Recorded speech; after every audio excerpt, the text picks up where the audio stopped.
Selamat siang pemirsa, kembali lagi bersama saya Amanda yang akan menemani Anda di siang hari ini. Kabar mengejutkan datang dari dunia korporasi nasional. PT Tiga Pilar Sejahtera Food atau dengan kode bursa efek Indonesia AISA, perusahaan publik yang selama ini dikenal sebagai produsen makanan berbasis beras, kini berada di tengah pusaran skandal besar. Beras yang merupakan makanan pokok utama bagi konsumen di Indonesia, karena itu bisnis beras menjadi salah satu lini usaha PT Tiga Pilar Sejahtera Food yang mengalami pertumbuhan cukup tinggi. Namun, kasus yang menimpa PT Tiga Pilar Sejahtera telah mengguncang perusahaan tersebut.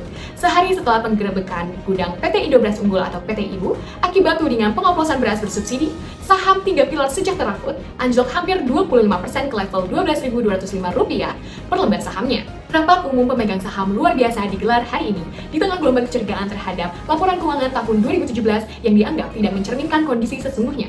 Apakah AISA benar-benar sedang baik-baik saja? Atau ada sesuatu yang disembunyikan dari mata publik dan para investor? Untuk mengetahui suasana dan hasil rapat sesungguhnya, kami akan bergabung dengan reporter kami yang saat ini berada langsung di lokasi tersebut. Dengan ini, silakan Albelva. Ini udah belum sih, lama banget. Selamat siang, Anda menyaksikan liputan 42 terkini. Saya Albelva Malika melaporkan langsung dari Gedung Suhardi Sigit. Saat ini saya tengah berada di depan pintu ballroom dari rapat umum pemegang saham luar biasa PT Tiga Pilar Sejahtera yang baru saja berakhir beberapa saat lalu. Tadi siang rapat ini berlangsung cukup menegangkan. Sejumlah pemegang saham mempertanyakan integritas laporan keuangan tahun 2017 yang dinilai janggal, terlebih setelah mencuatnya dugaan manipulasi yang dilakukan oleh jajaran direksi sebelumnya. Suasana mulai memanas saat salah satu pemegang saham utama menyerahkan tuntutan agar dilakukan audit investigasi ulang secara menyeluruh atas laporan keuangan. Dalam rapat yang berlangsung selama 3 jam ini, pemegang saham sepakat mengambil langkah dengan mencopot jajaran direksi lama dan menunjuk manajemen baru yang dinilai lebih akuntabel dan kredibel.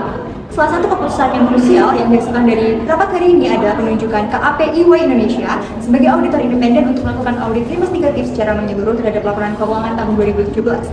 Baik pemirsa sekalian, saat ini kami sedang mengusahakan untuk bisa mendapatkan pernyataan resmi langsung dari pihak sekretaris PT Tiga Pilar Sejahtera. Ibu sebentar, gimana?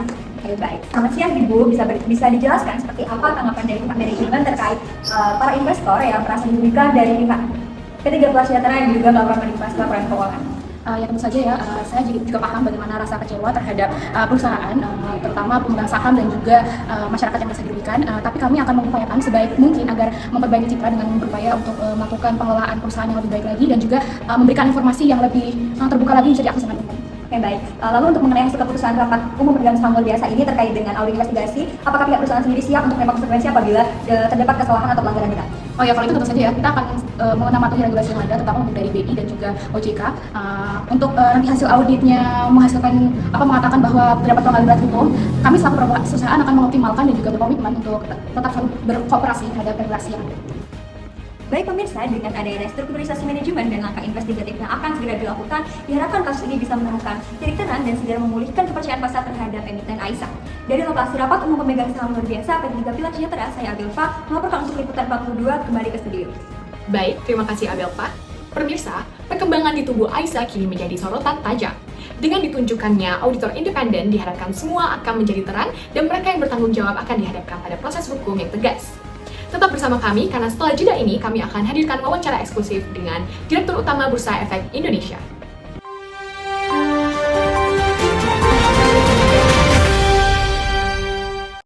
Baik pemirsa, berjumpa kembali dengan saya Amanda dan kini sesuai janji saya sebelumnya, kami hadirkan wawancara eksklusif bersama Direktur Utama Bursa Efek Indonesia terkait sikap regulator terhadap kasus yang menyeret AISA. Baik, kami sudah terhubung langsung dengan Direktur Utama Bursa Efek Indonesia. Halo, apakah suara saya terdengar, Mbak? Sudah terdengar. Oke. Baik. Halo. Jadi bagaimana tanggapan Ibu terkait kasus yang sedang memanas pada saat ini? Oke, jadi kasus PT Tiga Pilar Sejahtera ini ya, kami sangat sayangkan ya. Jadi BI ini memiliki peran penting untuk menjaga transparansi dan kepercayaan di pasar modal. Jadi karena itu, begitu mencuatnya dugaan manipulasi, maaf ya. Jadi begitu mencuatnya dugaan manipulasi, kami segera memanggil pihak direksi dari AISA untuk segera melakukan klarifikasi bahwa laporan keuangan yang ditolak dalam RUPS itu tetap mendapat kebebasan tanggung jawab adalah kejanggalan ya. Jadi kalau misalkan fakta dari laporan itu tidak sesuai, seharusnya langsung dihentikan. Tapi ini masih dapat bebas gitu. Jadi kami akan mengeluarkan suspensi saham AISA dan memberikan pernyataan keras ya tentunya. Karena termasuk ini bisa jadi termasuk ke potensi. Terima kasih ya.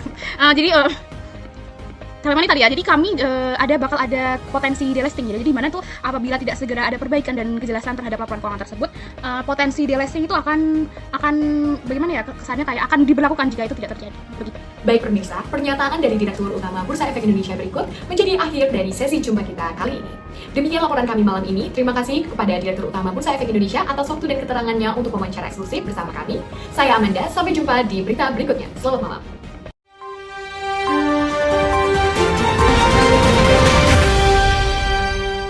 Pemirsa, masih ingatkah Anda mengenai dugaan kasus manipulasi laporan keuangan yang dilakukan oleh PT Tiga Pilar Sejahtera Food?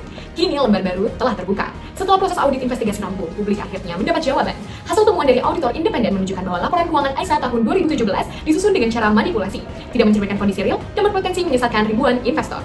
Untuk mengetahui lebih lanjut hasil audit dan konferensi pers hari ini, kita kembali bergabung bersama reporter kesayangan kita, Abelva, yang berada di lokasi. Silakan Abelva. Oke, baik, terima kasih Amanda. Pemirsa, saat ini saya sedang berada di lokasi konferensi pers yang diselenggarakan oleh KAP EY Indonesia, auditor independen yang ditunjuk untuk mengaudit laporan keuangan PT Tiga Pilar Sejahtera tahun 2017. Dalam paparan hari ini, pihak EY akan mengungkap sejumlah temuan serius terkait dugaan manipulasi laporan keuangan yang bersifat sistematis dan masif. Berikut konferensi pers pihak EY kami persembahkan.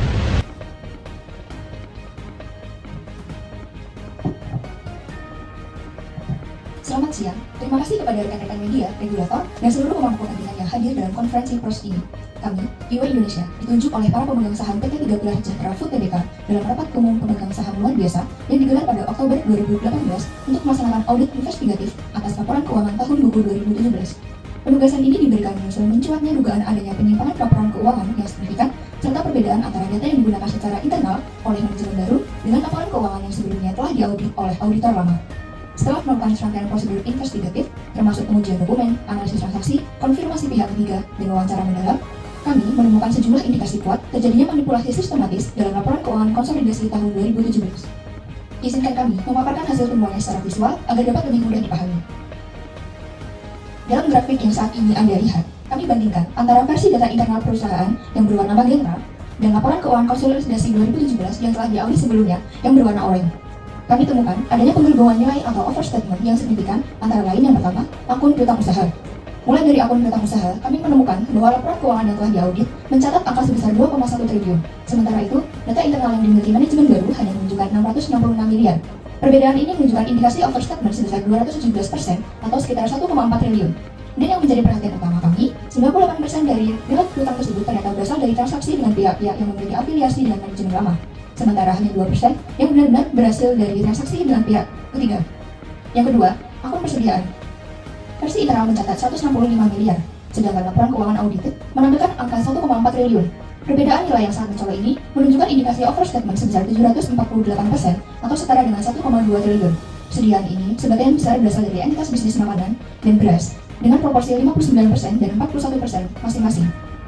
3. Akun aset tetap. Pada akun aset tetap, data internal menunjukkan nilai sekitar 1,3 triliun, namun laporan yang diaudit mencatat 2,7 triliun, atau terdapat selisih sebesar 1,4 triliun. Selisih ini kembali memperkuat dugaan overstatement sebesar 109%, seperti akun persediaan, aset tetap juga mayoritas tercatat berasal dari segmen food, price, dan entitas utama TPSF. Selain itu, kami juga mencatat overstatement pada akun EBITDA sebesar 329 miliar, serta penjualan ekspor yang belum terrealisasi senilai 662 miliar. Angka-angka ini tidak mencerminkan kondisi keuangan yang sebenarnya. Selanjutnya, dari investigasi kami juga terungkap adanya aliran dana dengan nilai signifikan dari entitas-entitas di bawah grup TPSF menuju sejumlah pihak yang memiliki keterkaitan erat dengan manajemen sebelumnya. Berikut, kami paparkan prosedur pemeriksaan berupa program-program audit yang telah kami susun. Baik teman-teman media, dari tim kami sudah melakukan audit sesuai prosedur yang ada. Kami melakukan pengujian pengendalian internal untuk menilai kinerja dari perusahaan itu sendiri dengan acuan Kursor IRM. Meliputi yang pertama ada internal environment, kami menguji ada 8 poin, objective setting ada 8 poin, selanjutnya ada event identification ada 8 poin, ada risk assessment ada 7 poin, selanjutnya ada risk response ada 7 poin, ada control activity sebanyak 9 poin, selanjutnya ada information dan communication sebanyak 6 poin, dan yang terakhir monitoring sebanyak 6 poin. Selain melakukan pengujian pengendali internal, kami juga melakukan pengujian substantif atas akun-akun yang terdampak, meliputi yang pertama ada persediaan, kami menguji 7 poin, selanjutnya ada piutang, terdapat 8 poin, yang ketiga ada pendapatan, ada 9 poin, dan ada akun penjualan yang kami uji, terdapat 11 poin. Dari paparan EY, dapat disimpulkan bahwa laporan keuangan Aisyah pada tahun 2017 tidak hanya menyimpang dari standar akuntansi saja, tetapi juga digunakan untuk menyesatkan publik dan merugikan investor. Temuan ini telah diserahkan kepada OJK dan BEI dan memperkuat dasar hukum terhadap dua mantan petinggi perusahaan Joko Mokuginta dan juga Budi Istanto. Saya Bilfa melaporkan dari konferensi pers untuk Liputan 42. Terima kasih, saya kembalikan ke studio. Dengan terungkapnya praktik manipulasi ini, proses hukum kini berada di tangan otoritas. Sementara perusahaan bertanggung jawab memulihkan kepercayaan publik. Kasus ini menjadi pengingat penting bahwa integritas dan transparansi adalah fondasi dunia usaha. Saya Amanda, pamit undur diri, tetap kritis dan cermat dalam menyikapi informasi, dan sampai jumpa.